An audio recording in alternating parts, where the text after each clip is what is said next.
senjata api dan arogansi seakan menjadi dua hal yang acap berkelindan. Insiden oknum polisi tembak siswa SMK di Semarang, Jawa Tengah yang berujung korban meninggal dunia seolah mengingatkan itu. GRO, demikian inisial korban yang berumur 17 tahun itu terenggut nyawanya setelah peluru menerjang tubuhnya. Timah panas itu diketahui melesat dari senjata api yang dikuasai oknum Satres Narkoba Polrestabes Semarang, Aibda Robik Zainuddin.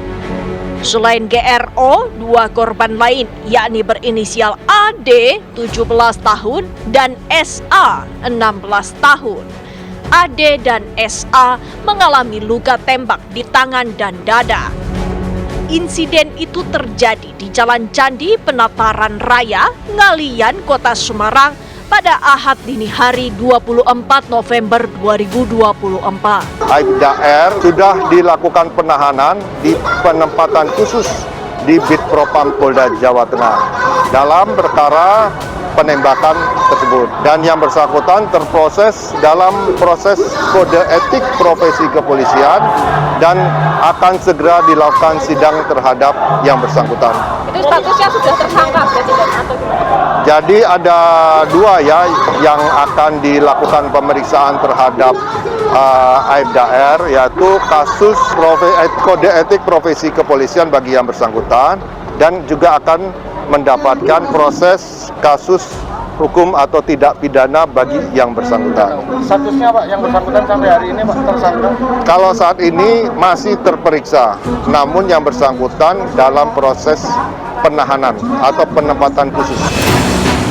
Sebelumnya, seorang oknum polisi menembak mati rekannya yang juga anggota polisi hingga tewas pada Jumat dini hari 22 November 2024. Adalah Kepala Bagian Operasi Polres Solok, AKP Dadang Iskandar, yang menembak AKP Rianto Ulil Ansar di bagian wajah sebanyak 2 kali dari jarak dekat.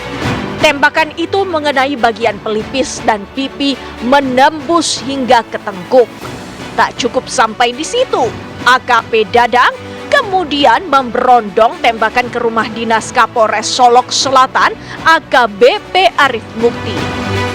Polri pun mengambil langkah tegas memecat AKP Dadang Iskandar. Memutuskan sidang KKP dengan sanksi etika, yaitu perilaku pelanggar dinyatakan sebagai perbuatan tercela. Yang kedua, sanksi administratif berupa pemberhentian tidak dengan hormat atau PTDH sebagai anggota Polri. Dan atas putusan tersebut, yang bersangkutan tidak mengajukan banding.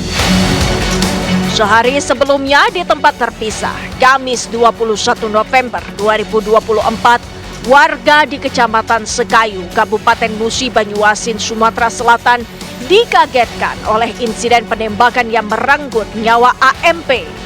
Saat itu, korban yang sedang mengantre di loket pembayaran listrik kantor PLN Cabang Sekayu ditembak orang tak dikenal sekitar pukul 9 waktu Indonesia bagian Barat.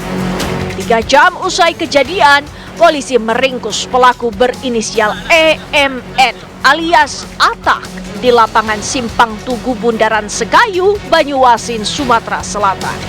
Alasan pelaku EMN menembak korban AMP karena didasari permasalahan pribadi di antara keduanya. Tersangka yaitu Eka Maulana ini, dasar pemeriksaan dia menyatakan kesal pada saat berpapasan ketemu korban. Karena kesal itu kemudian diikuti di loket, terus dilakukan penembakan jarak dekat yaitu sekitar 2 meter. Setelah ditembak, tersangka memastikan korban meninggal atau tidak, kemudian pergi ke rumahnya. Setelah itu kami laksanakan olah TKP, kemudian berdasarkan ciri-ciri dari saksi dan data-data yang ada kemudian kami tahu ada info diduga pelaku ada di daerah Tugu di Sekayu.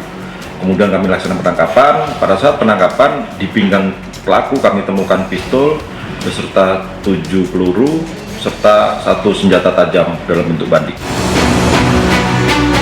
Petaka juga menghampiri seorang penegak hukum, Aibtu Wiratama, anggota Polres Metro Tangerang Kota yang ditembak saat hendak menggagalkan aksi pencurian motor di sebuah rumah warga di Cengkareng Barat, Jakarta Barat pada Kamis 14 November 2024. Insiden itu terjadi sekitar pukul 14:40 waktu Indonesia bagian Barat. Akibat tembakan itu, korban mengalami luka tembak di bagian paha kiri. Petugas meringkus satu rekan pelaku berinisial RDS, 23 tahun, yang berperan sebagai joki. Hasil pengembangan lebih lanjut, polisi berhasil menangkap pelaku penembakan saat hendak kabur ke Lampung melalui Pelabuhan Merak. Pelaku sempat mengecoh dan melawan petugas yang memaksa polisi melakukan tindakan terukur. Lakukan penumpuan dengan melakukan penembakan di kaki dan kita sempat lakukan tembakan peringatan, namun tetap tidak diindahkan. Akhirnya kita arahkan ke tempat yang ke arah dada, sehingga pada saat itu pelaku langsung tersungkur. Kemudian petugas segera bawa ke rumah sakit. Namun pada saat sampai ke rumah sakit ternyata pelaku dinyatakan meninggal dunia. Tentunya kami sebenarnya sudah memberikan peringatan, namun karena pelaku tetap melakukan perlawanan, akhirnya kita berikan tindakan tegas terukur. Begitu gampangnya seseorang tersulut emosi sesaat, mengangkat senjata, melukai, bahkan hingga menghabisi nyawa korban. Jelas menyuguhkan situasi memprihatinkan.